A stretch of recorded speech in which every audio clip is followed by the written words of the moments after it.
Hello, everyone, and welcome to Greyhammer. I'm going to be talking about 5 things we're going to need in Planet Zoo 2 as improvements.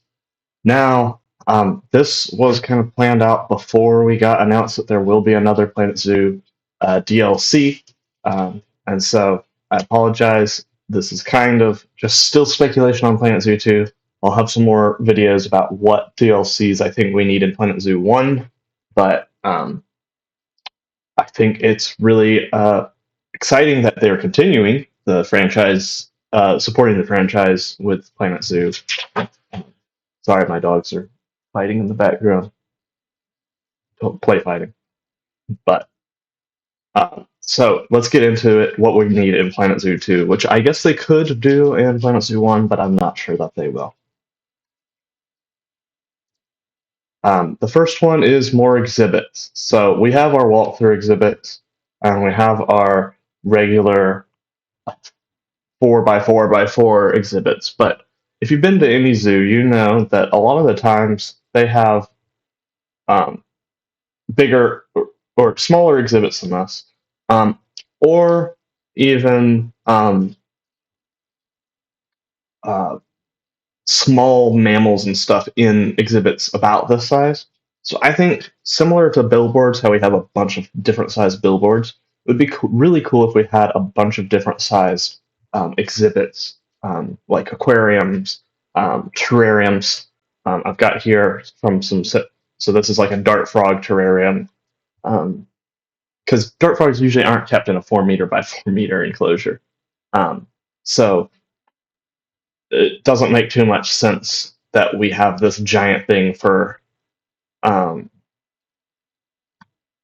dart frogs or spiders, tarantulas. It would be a lot cooler if we had smaller enclosures and they could maybe even fit in more exhibit animals into the game because of that.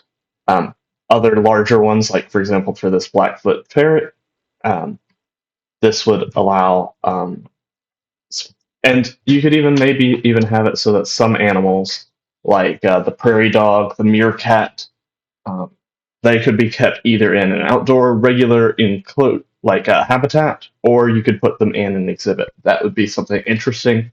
This is um, this is just kind of my take on it. Um, but and so also this list is also going to go in order of least what we need to most what we need. So least what we need, more exhibits. Just I think that would be really really cool. And maybe they could get more animals into the game because they wouldn't have to work as hard on all of those animals.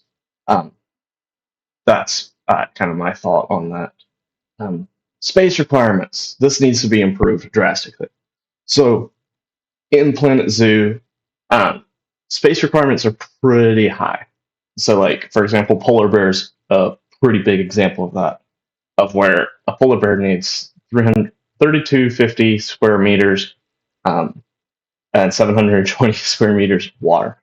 Um, in zoos, they are often kept in enclosures smaller than this. Um, there's also another way you could solve this, or at least fix it a little bit, is just to improve traversable area. Um, they've started doing this with DLCs where animals can have a much better traversable area. They can move over rocks and trees and bushes and things of that, and grass. Um, so that makes it so that you can have an enclosure that's exactly this size, um, that exactly that size, but doesn't need to be any larger to account for like rocks and things. Because currently, animals only a few animals are really good at climbing up rocks, and usually it's the newer DLC. Animals from the base game or early DLCs, like the polar bear, don't have that.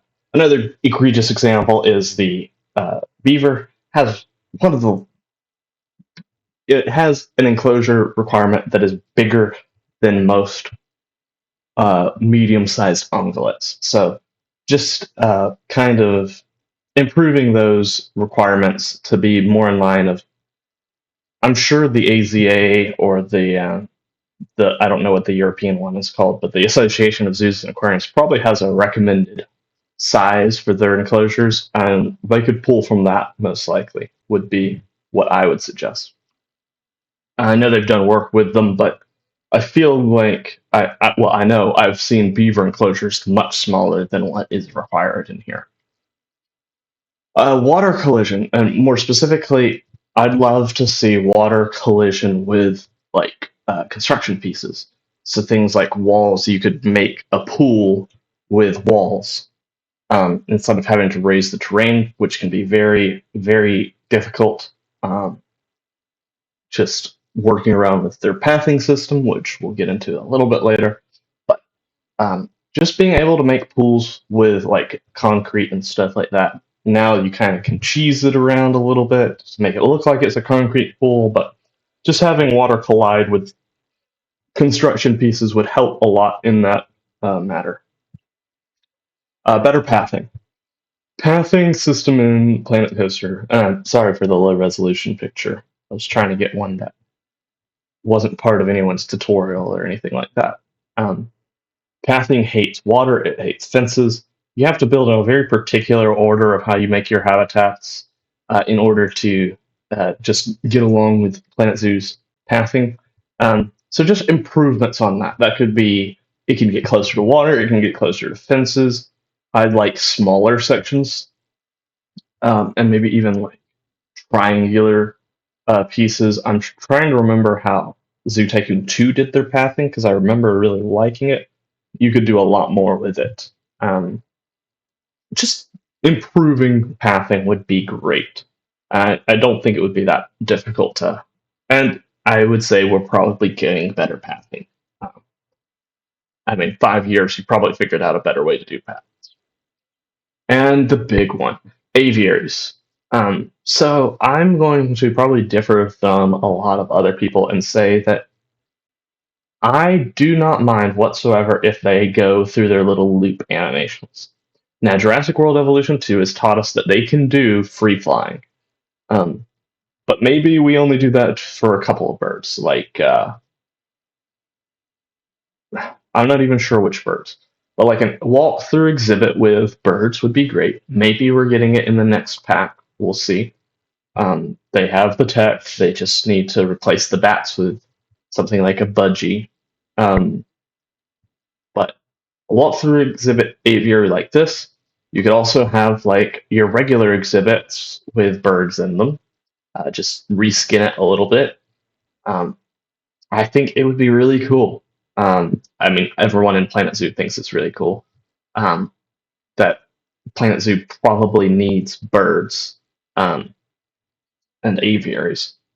You could keep small birds, large birds like golden eagle would be one that would immediately come to mind that probably need in Planet Zoo. Vultures would be another one, and you could just have them in loop animations for all I care. They've gotten a lot better at their loop animations with like the bats and things. So I really don't mind if they are on those loop animations. Same thing for on point number 5. If we were to go like just have some loop animations for your prairie dogs that are in your exhibit or something like that. But that's what I've got for this. It's not extensive, so if you have other things that they need in Planet Zoo that you want in Planet Zoo 2, let me know in the comments, and I might do another 5 more things we need in Planet Zoo 2. But yeah, please like, comment, subscribe, and I'll see you in the next episode. Bye.